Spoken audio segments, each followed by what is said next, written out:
Party कुछ कर रही है, विपक्षी पार्टियां कुछ कर रही है, लेकिन पिछले कई वर्षों से महिला आरक्षण को लेकर जो बातें चल रही है, क्या किसी भी पार्टी ने या किसी भी नेता ने इस बात का जिक्र किया है कि ये जो महिला आरक्षण मिलेगा,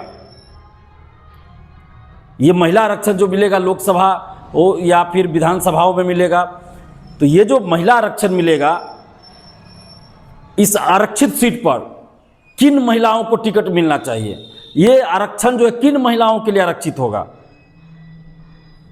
क्या जो पहले से सांसद हैं, विधायक हैं, मंत्री हैं, मुख्यमंत्री हैं, प्रधानमंत्री रह चुके हैं या प्रधानमंत्री हैं या कोई मुख्यमंत्री रह चुके हैं, सांसद रह चुके हैं, विधायक रह चुके हैं, क्या उनकी पत्नी को, उनकी बेटियों को, उनकी पोतियों को या उनके घर परिवार की महिलाओं को अगर इस महिला आरक्षण के तहत टिकट मिलता है तो क्या ये सचमुच महिला आरक्षण का लाभ क्या सचमुच देश की महिलाओं को मिलेगा?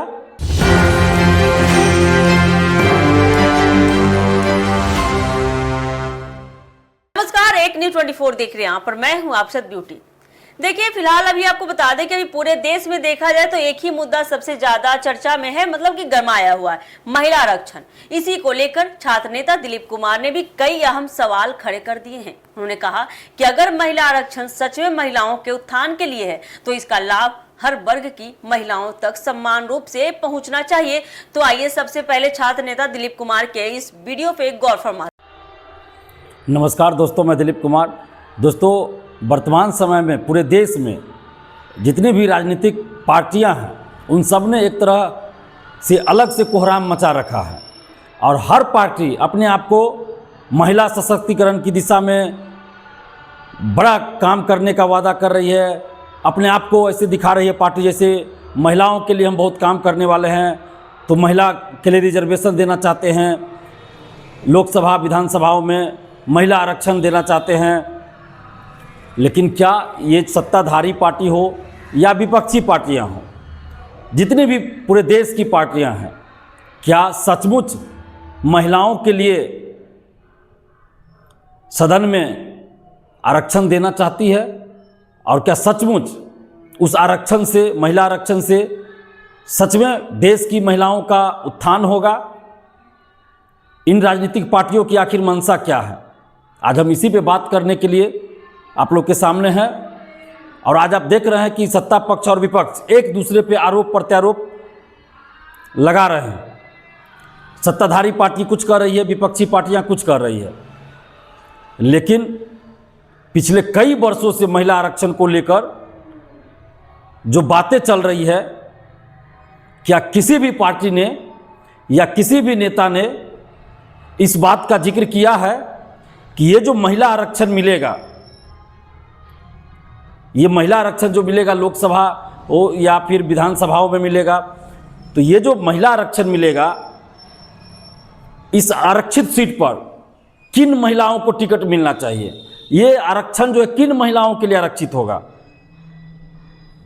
क्या जो पहले से सांसद हैं, विधायक हैं, मंत्री हैं, मुख्यमंत्री हैं, प्रधानमंत्री रह चुके हैं या प्रधानमंत्री हैं या कोई मुख्यमंत्री रह चुके हैं, सांसद रह चुके हैं, विधायक रह चुके हैं, क्या उनकी पत्नी को, उनकी बेटियों को, उनकी पोतियों को या उनके घर परिवार की महिलाओं को अगर इस महिला आरक्षण के तहत टिकट मिलता है तो क्या ये सचमुच महिला आरक्षण का लाभ क्या सचमुच देश की महिलाओं को मिलेगा? नहीं मिलेगा। तो ऐसी महिला आरक्षण का क्या लाभ? तो ऐसी महिला आरक्षण का कोई लाभ नहीं है। महिला आरक्षण लागू हो, लेकिन उसमें एक शर्त लगाया जाए कि इस महिला आरक्षित सीट पर वैसी महिलाओं को टिकट नहीं दिया जाएगा, वैसी महिलाएं खड़ी नहीं हो सकती, वैसी महिलाएं चुनाव नहीं लड़ सकती जो किसी सांसद या पूर्व सांसद, किसी विधायक या पूर्व विधायक, किसी मंत्री या पूर्व मंत्री, किसी मुख्यमंत्री या पूर्व मुख्यमंत्री, प्रधानमंत्री या पूर्व प्रधानमंत्री कि घर परिवार की महिला हो। चाहे उनकी पत्नी हो, उनकी बेटी हो, उनकी पुतौह हो, बहू हो या कोई भी हो। तो वैसे घर से जिनका संबंध हो वैसी महिलाओं को इस रिजर्वेशन, इस आरक्षण का लाभ नहीं मिलना चाहिए। तब इस महिला आरक्षण का लाभ सचमुच में देश की महिलाओं को मिलेगा और महिला उत्थान की दिशा में एक काम होगा। लेकिन अगर महिला आरक्षण की आड़ में कोई मंत्री जी, कोई मुख्यमंत्री जी या पूर्व मंत्री जी, पूर्व मुख्यमंत्री जी, कोई विधायक, सांसद अपनी पत्नियों को टिकट देंगे अपनी ही पार्टी से या दूसरे पार्टी से दिलवा देंगे, तो क्या फायदा होगा इससे? कोई अपनी पत्नी को, कोई अपनी बहन को, कोई अपनी बेटी को टिकट दिला दे या किसी और सगे संबंधी को दिला दे अपनी पार्टी से और अलग अलग पार्टियों से दिला दे, तो क्या ऐसे महिला आरक्षण का लाभ मिलेगा महिलाओं को सचमुच में? तब तो कोई फायदा नहीं है। तो कहीं इन राजनीतिक पार्टियों, इन राजनीतिक नेताओं के मन में यही तो नहीं है कि महिला आरक्षण लागू करवा ले और अपने ही घर की बहू बेटियों को, अपनी ही पत्नी को उसी महिला आरक्षित सीट पे खड़ा करवा दे, अपनी पार्टी से टिकट पत्नी को दिला दे, किसी और पार्टी से अपनी बहन को दिलवा दे, किसी और पार्टी से अपनी बेटी को दिलवा दे, किसी और दूसरी पार्टी से अपनी भतीजी को दिलवा दे, तो इस महिला आरक्षण का क्या लाभ होगा? कोई लाभ नहीं होगा। जिस तरह से आप अभी एससी सुरक्षित सीट पे देख रहे हैं, लोकसभा हो या विधानसभा, बिहार में ही देख लीजिए, एससी सुरक्षित सीट पर खुद खड़ा होंगे, एक दूसरी सीट पे पत्नी को खड़ा करेंगे, तीसरी सीट पे बेटी को खड़ा करेंगे, चौथी सीट पे बहू को खड़ा करेंगे, पांचवी सीट पे समधिनी को खड़ा करेंगे। तो ऐसे आरक्षण और महिला आरक्षण का क्या लाभ होगा? कोई लाभ नहीं होगा।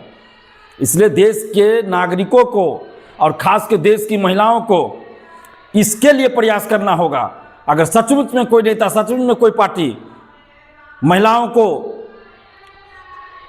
आरक्षण देना चाहती है विधायिका में, तो ये चीज़ भी लागू होना चाहिए। महिला आरक्षण के साथ साथ ये लागू हो कि उस महिला आरक्षित सीट पर किसी भी सांसद या पूर्व सांसद, विधायक, पूर्व विधायक, मंत्री या पूर्व विधायक, मुख्यमंत्री, प्रधानमंत्री या पूर्व में ऐसे पद पर रहे हों, वैसे घर की महिलाओं को टिकट नहीं दिया जा सकता, वैसे महिलाओं के लिए सीट आरक्षित नहीं होगा। बल्कि ऐसी महिलाओं को उस सीट का लाभ मिले जिसके माता पिता, पति या भाई या कोई सगे संबंधी कभी भी चुनाव नहीं जीते हों, कभी भी चुनाव नहीं जीते हो, ना कोई मंत्री रहे हो, ना विधायक रहे हो, ना सांसद रहो, तब जाकर महिला आरक्षण का सचमुच लाभ मिलेगा। लेकिन आज इस पे कोई बहस नहीं हो रही है। तो इस महिला आरक्षण में ये संशोधन होना चाहिए, ये चीज़ भी लागू होना चाहिए। इसके लिए देश की महिलाओं को एकजुट होना पड़ेगा, देश के नागरिकों को एकजुट होना पड़ेगा और इस पर विचार करना पड़ेगा, नहीं तो फिर महिला आरक्षण का कोई लाभ नहीं होने जा रहा है। तो जैसा कि आपने अभी सुना कि दिलीप कुमार ने आरोप लगाया कि कई बार ऐसे बड़े फैसले सिर्फ राजनीतिक फायदे के लिए किए जाते हैं, जिससे असली मकसद पीछे छूट जाता है। उन्होंने सरकार से मांग की है कि आरक्षण के साथ साथ महिलाओं की शिक्षा, सुरक्षा और रोजगार पर भी ठोस नीति बनाई जाए, ताकि उन्हें वास्तविक सशक्तिकरण मिल सके और समाज में उनकी भागीदारी मजबूत हो सके। बाकी इस खबर में इतना ही अपडेट है। ऐसे ही अपडेट के लिए जुड़े रहिए हमारे एक न्यूज़ 24 के साथ। दीजिएगा इजाजत। धन्यवाद।